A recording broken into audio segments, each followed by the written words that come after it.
L'Auvergne est une région très chrétienne. Le premier évêque de ces contrées, envoyé par Rome au IVe siècle, est saint Austremoine. D'ailleurs, il fonda un monastère dans la ville d'Issoire.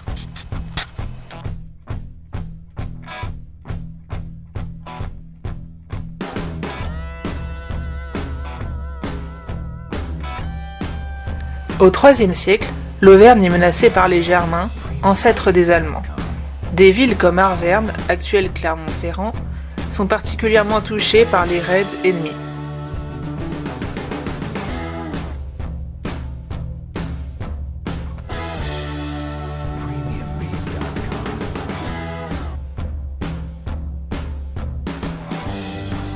Puis les Burgondes et les Wisigoths conquièrent eux aussi une partie de la région.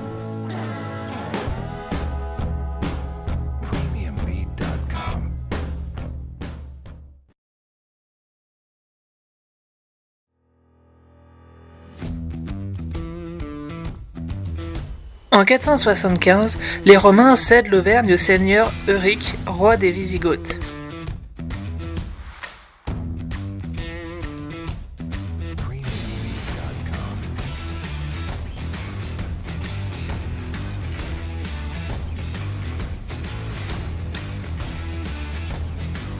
Clovis, roi des Francs, entre en guerre contre les Wisigoths et gagne la bataille de Vouillé en 507. L'Auvergne passe alors sous la domination des Francs.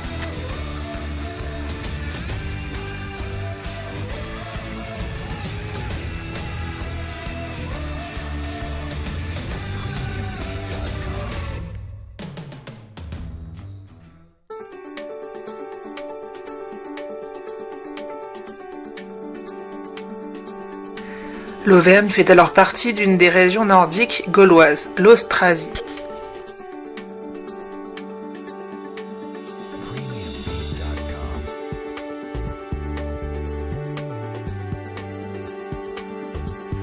C'est au 7e siècle qu'elle passera sous l'autorité du duché d'Aquitaine, quittant l'Austrasie.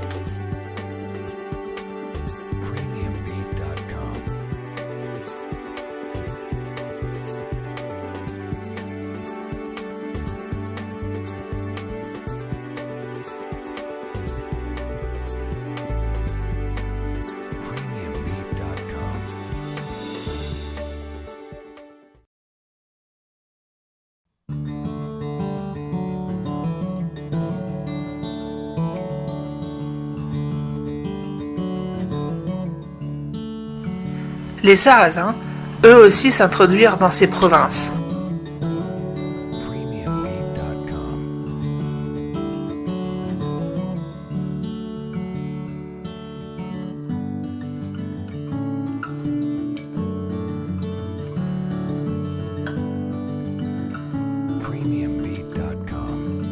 Tout comme les Normands au IXe siècle.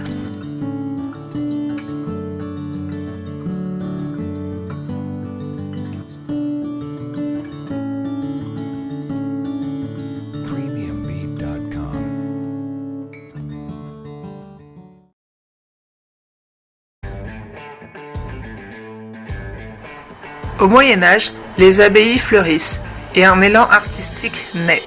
La plus connue des cathédrales est celle de l'évêque Étienne II, Notre-Dame de l'Assomption, à Clermont-Ferrand.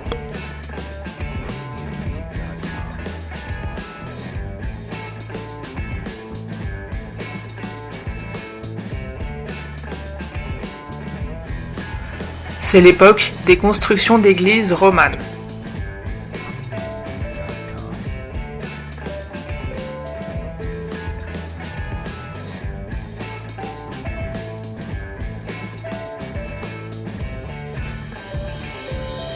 Toujours pour la religion, l'évêque de Clermont-Ferrand lança un appel au pape et la première croisade pour Jérusalem eut lieu.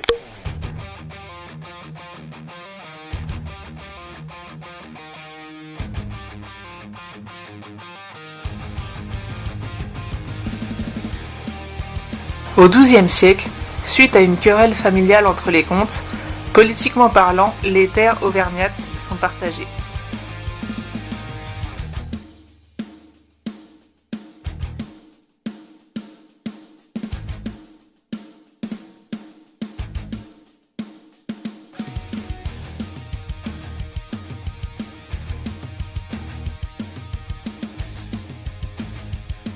Au XIVe siècle, l'Auvergne est sévèrement touchée par les conflits franco-anglais, la guerre de Cent Ans et la peste noire.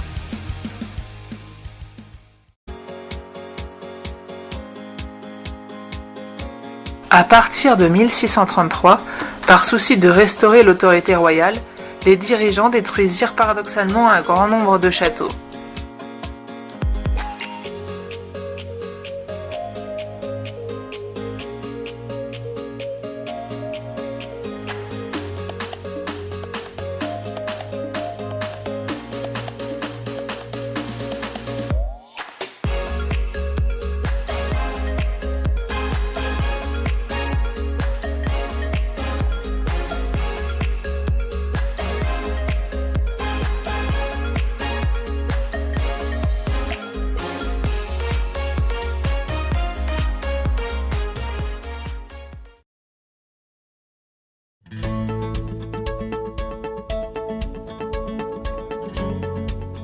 À la prise de la Bastille lors de la Révolution française, les paysans auvergnats se révoltent.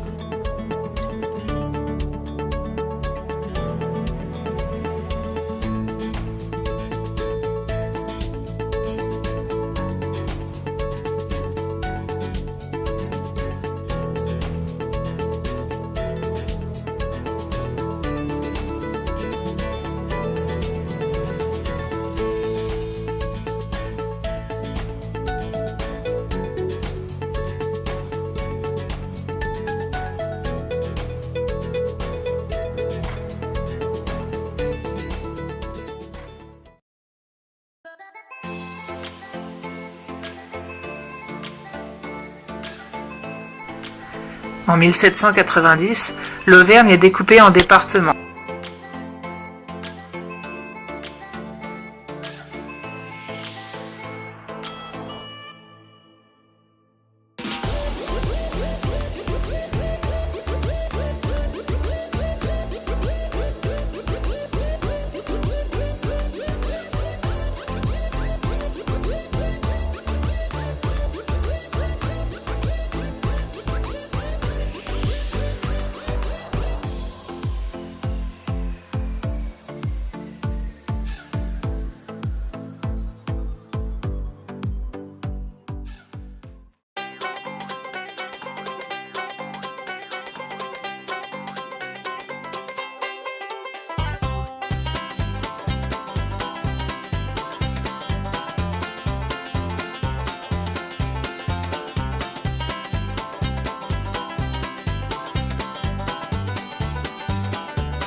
Sur ces dernières images, vous voyez la ville de Clermont-Ferrand. Je vous ferai une suite à cette vidéo, mais pas tout de suite.